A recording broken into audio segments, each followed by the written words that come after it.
Hello, everybody. Welcome to another daily dose of gaming news and all that good stuff. And as always, I also publish on Rumble, on Patreon, and anything else. Usually, I go about on Twitter X.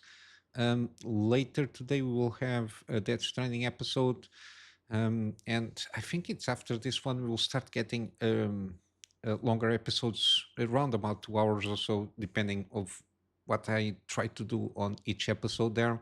But yeah, it will get a little bit longer. So long format. I don't edit basically anything. But yeah, it's a long game. Each task can last a little bit longer than other games. That's why it's a little bit longer. But yeah, I'm having fun playing that game. But yeah, in the meantime, if you want to catch up, I got 4K completed gameplay series, which are the most recent ones, and 1080p on the older ones. Other than that, I think that's it for channel updates. So let's go to the news. Yesterday we got Xbox Showcase or whatever they are calling there, and they announced now they have a portable or a handheld. Um, with it's not from the hardware is not exactly from Xbox, it's from ASUS, which is the ROG Ally X and ROG Ally. Or Xbox Ally. It's a dedicated hardware for Xbox with even the Xbox layout, trying to copycat the controller there. Got that dedicated button there and all that jazz. And this will come with this new Ryzen Z2A processors, which AMD also announced coming out on handheld. So that's that. My main issue here is this is basically a Windows handheld. It's not the Linux like the Valve Deck and the other handhelds that are being coming around. Again, this is Xbox, part of Microsoft, so they will try to keep it everything on Windows ecosystem for sure. It's but supposedly it's kind of not a port, but kind of a side thingy with Windows. So I think it's kind of not downgrade, but stripped of a lot of stuff that usually comes with Windows on PCs. So it'd be more focused. A generation, that's what I want to say. Sorry, to be more focused on for the handheld, more and also more focused on just using resources to play the games and navigate through the some menus that supposedly multitasking is still available and all that jazz. Online connectivity for sure for the Xbox Game Pass users and also for other apps. Again, I'm not sure if this will. I assume so because it's a Windows software. I will assume it's possible to install other stuff, specifically I don't know Steam, because there is Xbox Game Pass on Steam. So I assume you can have also Steam games there. It will be interesting to see these kind of handhelds, how given that it has Windows running on the background, how it behaves in terms of performance of Steam games or any other handheld, comparing to other handhelds in the market there. Even though this supposedly is going to be the newer APUs from AMD, but again, it will be interesting to see how this will go. My main concern is again, it's the fact that it's a Windows system, even though it can be generated to remove a lot of the bloat, I assume, but it's trying to keep everybody in the same ecosystem. But yeah, supposedly, again, given that it has Xbox Game Pass and all that jazz, the again all the saves and everything, cloud saving, it will be synchronized for all the devices where you have these accounts. At least it seems so. But yeah, in terms of specs here, again, it's the newest APU. It has 7-inch 1080p, 120 refresh rates. 120 hertz refresh rate.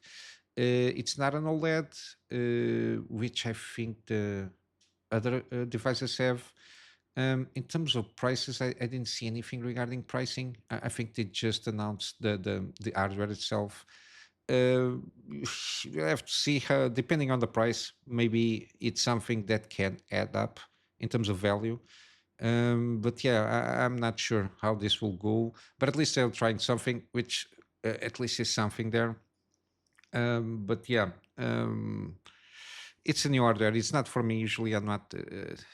I think the last handheld that I used was a Game Gear from the Sega times, at roundabout, it was kind of a competition to Game Boy Advance or whatever it was at the time. So since then, I might have only one game installed in my cell phone. It's the only handheld that I use to play from time to time, which is Balatro on the cell phone. Other than that, I don't usually play mobile games or anything handheld wise. It's a PC, desktop PC that I use. So yeah, will be interesting to see if they can, I don't know, um, do something to spike up the competition, for example, for the PlayStation, see if PlayStation will come up. But I think this is not going to enter in the conversation on being something that can rival, for example, Nintendo Switch 2, because by itself it is designed to do completely different things in a different way.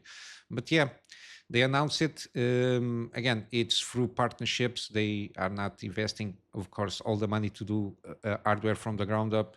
But again, the market in terms of handhelds, starting off with Steam machine there on the handheld market, it did push up the people, other companies to try and come up with competition, which is always good in any sense. Hopefully, this is a good device and people can have fun playing games, and hopefully, all the games can run properly on this handheld, hopefully. But yeah, in terms of other, this is what I got here. Then we got a lot of announcements here. I will try to do not only from Xbox Showcase. I think there was also the PC gaming show. Again, it's Summer's Game Fest kind of a thing there, so a lot of it's going to be a mix and match. But I'm only going to cover what popped as something interesting. We got now announcement for A.I.L.A. For console versions. This was a game that at the moment was only for PC on Steam. Again, we still don't have a release date for this game, but yeah, it seems interesting. Supposedly, in terms of the character, you a kind of a tester of VR experiences in game, and then you have to find yourself out of that horror of each experience. At least it seems from the trailers and the set up of the game. But yeah, interesting trailer. Again, horror games. It's a little bit my jam there if they are well done. Then we got Sleep Awake. Again, we had some horror games announcements coming from Blumhouse Studios. Again, they I think last year they announced they were going to have several games that they are working on in terms of projects. Some of them already announced. As they all seem interesting because they are trying different things on the horror genre, which is always good to see some experimentation. This one is one of them. Supposedly, it's something that it's like have insomnia something there from the trailer. Um, the character there is trying to avoid to kind of the horror thing there with the Freddy Krueger character. You cannot go to sleep or else some horrific thing will happen. Again, I think it has to do also by the fact that you need to keep your character awake. It seems so. So there is that kind of hallucination and the horror associated with the experience of not sleeping or sleep deprived experiences. Yeah, seems interesting. Let's see how it goes. It will come out next year for Steam and consoles. So let's see how this goes. We got Luto. Luto is a Portuguese word for mourning, like mourning the dead. It's basically the translation. At least I assume this is the Portuguese word that are trying to go about here. But yeah, Luto means mourning, usually the dead. It's that period where you mourn the deceased. It comes July 22. Interesting. Again, it's another horror game coming from, I think also from Blumhouse. No, it's not. But I think they had a showcase regarding horror games, if not mistaken. I'm sorry. It's a little bit all based trying to catch up with all the announcements in the trailers. It's always a little bit difficult for me. But yeah, very interesting what it tries to do. I think it's you're stuck in a house, and all the I think again I don't understand very well if somebody close to you passed away and then the character is in the grieving process and then again hallucinations, horror stuff, dreams, nightmares, and all that jazz seems to be involved for you to try to get out of the house, which is also interesting. Then you got this Crisol Theater of Idols. Very interesting. The premise, basically, again, I don't understand very well what's happening there. The thing that it seems like a first-person horror game, and you use bullets and weapons, and the way you use it, it's through your own blood. So it's an interesting mechanic by itself, almost like Death Stranding. Again, some weapons use your blood, like grenades and the such, and it has to do something with idolizing something here. But yeah, it seems interesting. It's as long as it seems interesting, the setup of the game. Yeah, I did get quite curious of what they're trying to do here, not only from the gaming mechanics itself, but the setup there, the worshipping and the blood sacrifice that you have to go to discover more about the world seems interesting enough.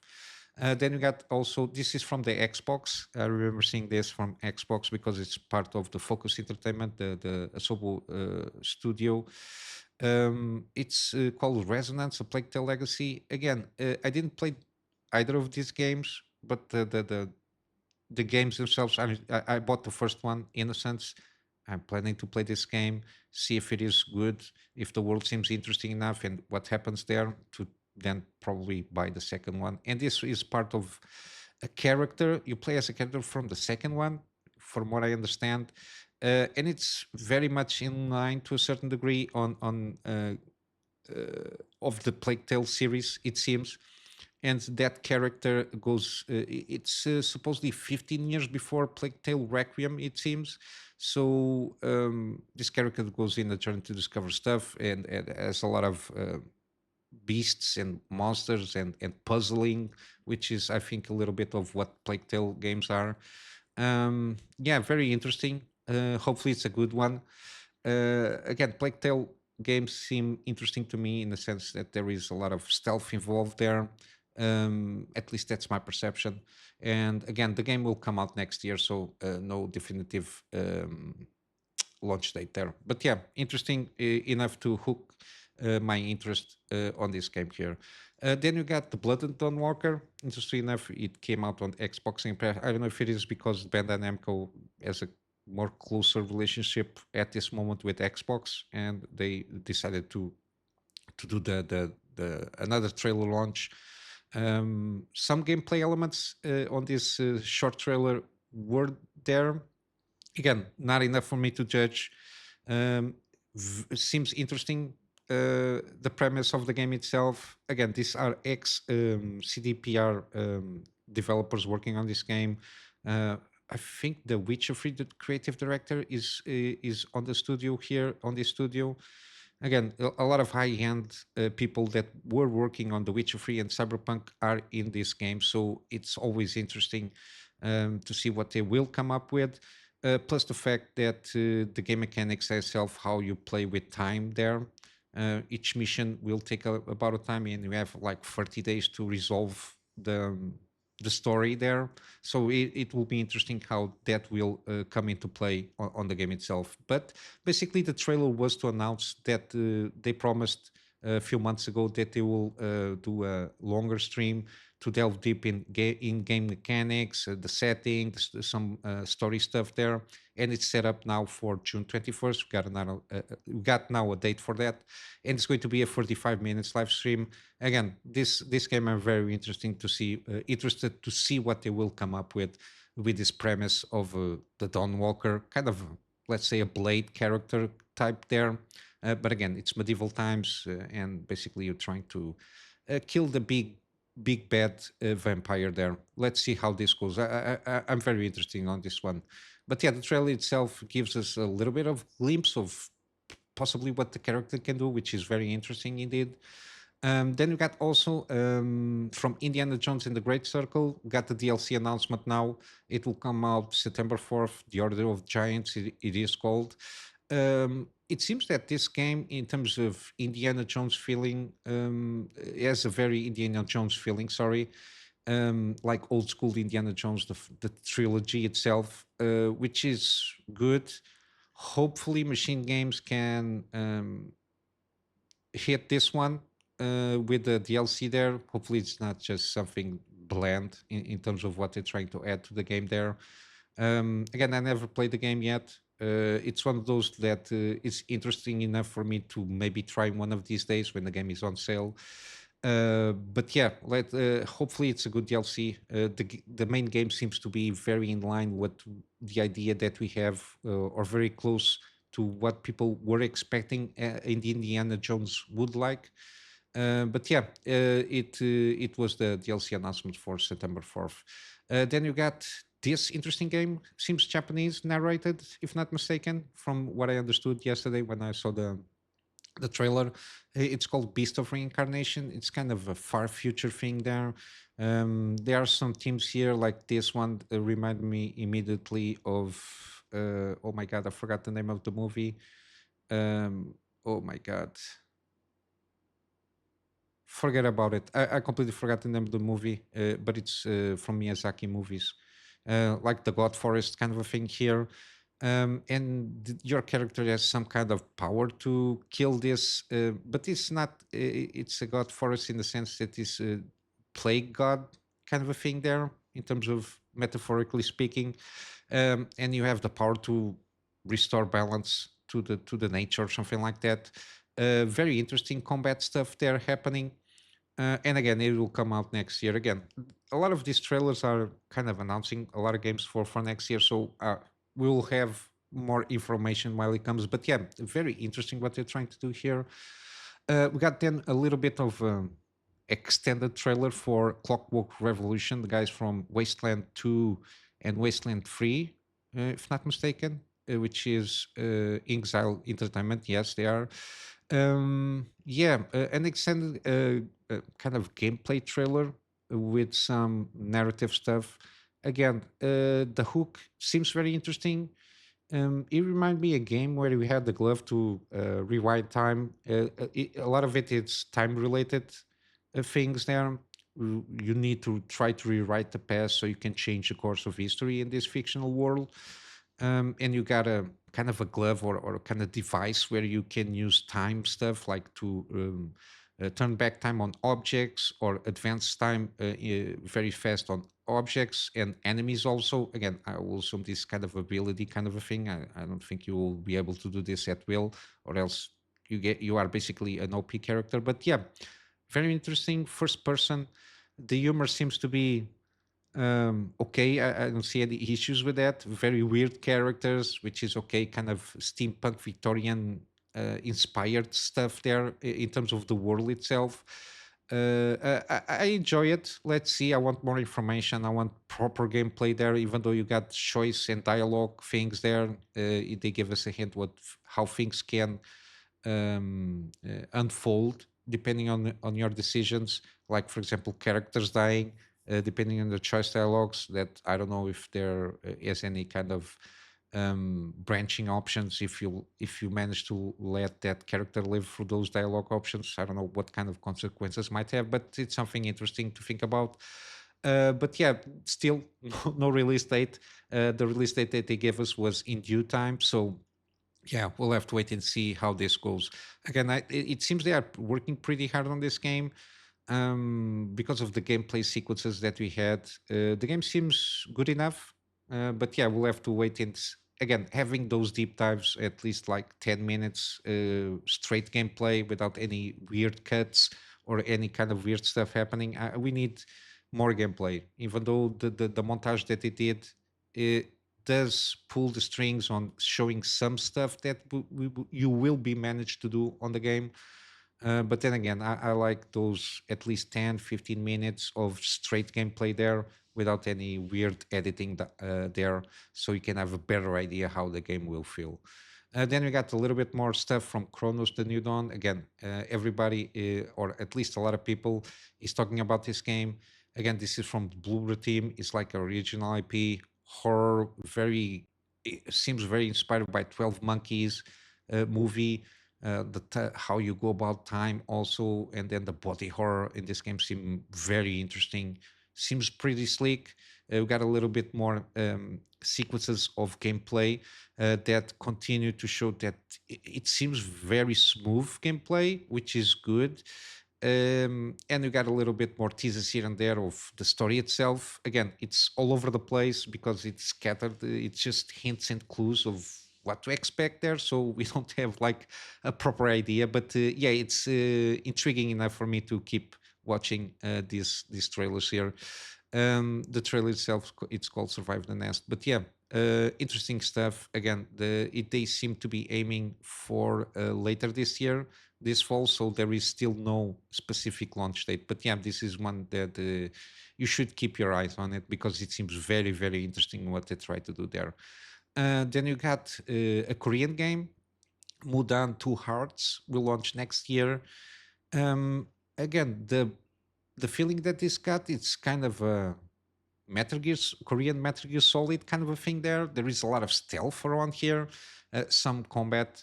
Again, I didn't understand very well what this is going to be about in the sense that there is a mix of between stealth action and a lot of shooting, like almost third person shooting there. I'm not sure that there are different characters there. Got a guy and a girl here trying to you play also as a lady. I don't know what the story is really about. But it has to do with rage and maybe a virus or something like that. And basically, again, I will assume you have to figure things out and make decisions while you go. But yeah, it seems interesting enough to spike my interest because again, it gives the vibes of similar like Korean Metal Gear Solid, which is always interesting to see that. Then we got also Planet of Lana 2. I'm very curious to see what they can do with the sequel. I already played the first one. I did a gaming series on this one. I pretty enjoyed the experience with the puzzles, even though the puzzle seems relatively simple. I think from the trailer they will try to not complicate, but the puzzle will be more complex with different mechanics there than the first one. And I think they will try to give a follow up on the story itself. Again, even though we don't have any narration, something like that, it's everything is told by gameplay and visual style because there is no not even language there. It's a foreign language, but you can have a good sense of what the story is about while you play the game. But yeah, I'm interested to see about this game. Seems to be some expanded mechanics, and probably the scope is a little bit bigger than the first one. So we'll have to wait and see how this will go, and supposedly will come next year. We got also At Fate's End. This game piqued my interest in the sense that this is from the same developer that Spiritfarer. When I saw sell, this game seems to be pretty good. And they also are the developer of 33 Immortals. I don't remember what this game is about. But yeah, this game seems to try to be in line in that way of Spiritfarer, in the sense that it's kind of trying to be a very personal experience. Supposedly, again, you fight against your siblings or something like that. Again, it didn't give us a lot of details. The combat seems interesting. What they try to do, there is some choice in dialogue. Um, there seems to be some deck building thing happening here. We got some cards and the such. The combat and abilities are a little bit all over the place. Again, this is just a teaser of the announcement of this game, so I'll expect a little bit more in depth, so I can try to get what exactly this game is trying to do. But it piqued enough my interest by the fact that they are the same developers from Spiritfarer, and it's got a uh, a very interesting art style also of very similar to Spiritfarer. So it's one of those that I also like. It's kind of animated style there. Then we got also Poncle and Nao Games. Poncle is the same, is the solo developer, or basically the solo developer of Vampire Survivors. Very interesting bullet hell, roguelike kind of a game. And they are now similarly publishing games. This is from East Asian. I don't know if it is a Korean, Japanese. Again, I forgot who it was. It's Shibita Nasana, so I think Japanese. Making a game that it's kind of in experimental, similar to Vampire Survivors, which is basically you just smash your keyboard. There is going to be support for controllers, but you just try to smash as many buttons as you can and try to make certain combinations to smash enemy waves of enemies. Again, it's going to be it's available now for Steam. It's very cheap, as you can see, like $4. Again, it's interesting because this guy, the solo developer from Vampire Survivors, played the game from this guy, and he offered to publish the game, which is very interesting. The fact that as a person you can start branching out on your love for games and helping out other people to bring their dream game or what the ideas they have for a game to come out and be realized there. Seems interesting. Again, it's a pickle art style. I don't think this is for me. I don't like this like messy games, but the fact that it exists, I think it should be supported. If you like any kind of games, give it a try or at least see if it is something that is for you. And then lastly, we got Morbid Metal. Interesting game in terms of the concept there. I don't like the fact that it's coming in early access on August 20th. Even though there is a demo available now, again, I prefer the demo route than early access. Very interesting. You got basically three characters that each character has his own play style, and basically while you fight and go through your runs, instead of changing weapons, you basically change characters, and then there is again, given that each character has a very different way of fighting, you can intermix combos between all the characters there. That they give that a nod on the trailer itself. But yeah, very interesting what they do here. Very action heavy oriented. But yeah, basically suppose you're an AI trying to satisfy your creator by going throughout these challenges. Basically, it's the story hook of this roguelike. But yeah, it's interesting. Um, I prefer full release instead of early access, but I assume that this early access is try out and get a feel of the satisfaction of players if they are satisfied with again, with all the roguelike elements associated with this kind of games. I think it's more for that sense. Given that this game is being published by Ubisoft, I don't know how much money Ubisoft is invested. If they have any money to invest here, maybe that's why they had to go for the route of doing early access. I don't know. But yeah, this is what caught my attention throughout the basically the weekend since Friday night to today. Yeah, for sure I missed something like a good game trailer or something like that. But again, I cannot watch everything at the same time. But yeah, these things caught my attention. Um, Hopefully, we'll get more follow ups on games that's going to release this year. Yeah, for next year, again, next year can be December 2026. So there is a lot of games that will be launched next year. So, but yeah, a lot of interesting games here so far in terms of announcements and the such. 2025 seems to be a pretty good year so far in terms of good games, even though you have our own shit show games that came out, but whatever.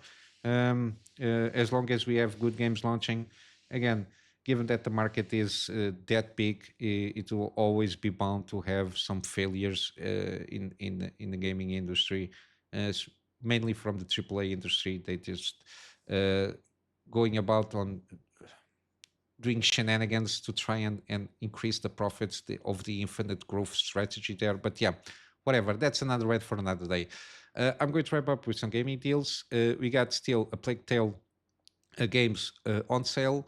We got the bundle for the first two, or if you want, you can buy it each of them separately on sale also. There is Atomfall. Sorry, Atomfall is still on sale. Seems to be a pretty decent game, kind of a mix between Stalker and Fallout in the British. I don't know exactly where this takes place, but I know it's on United Kingdom. Then you got Atomic Heart, 67% off. We got the announcement like a couple of days of the follow up of Atomic Heart 2 plus the Cube multiplayer stuff there. Again, interesting stuff coming out of from them. Then you got Crypt Custodian, seems a very good game. 30% off. Again, it's kind of a Metroidvania exploration, kind of a combat there. Again, very seems very interesting. You're a cat and you are a custodian of the dead. Then we got Forza Horizon 5 again, Xbox Showcase again. For sure, there is a lot of stuff here from Xbox that it's on sale. 50% off in basically almost all the editions of this game. Again, the game came out in 2021, but seems to be the better game in terms of open world racing kind of a thing there. We got also Liza Pi or P, sorry, 50% off, and then now you have the Overture bundle is out, the DLC, so you got a bundle here for that. We got Ori and the Blind Forest Definitive Edition, 80% off, and also Will of the Wisp, 67% off. This is from the same studio that is bringing No Rest for the Wicked, so it's one way of trying to support them in a certain sense. Then you got Resident Evil franchise is still on sale. I will leave all the Resident Evil games on the description below on the gaming deal section there. And then last you got Sekiro Shadows Die Twice, 50% off. Again, it's rare to have From Software games on sale, so there it is, 50% off for another excellent game from them. But yeah, I'll wrap up here for today with the plug my Patreon as usual for access support. Again, this access support is more in line for me to try and get a better storage solution so I can have backups of stuff that I do with my clients, and of course some extra space for the videos that I do for the channel. With all that said, I hope you have a full day. I will see you in the next one. So until then, Kunami Master out.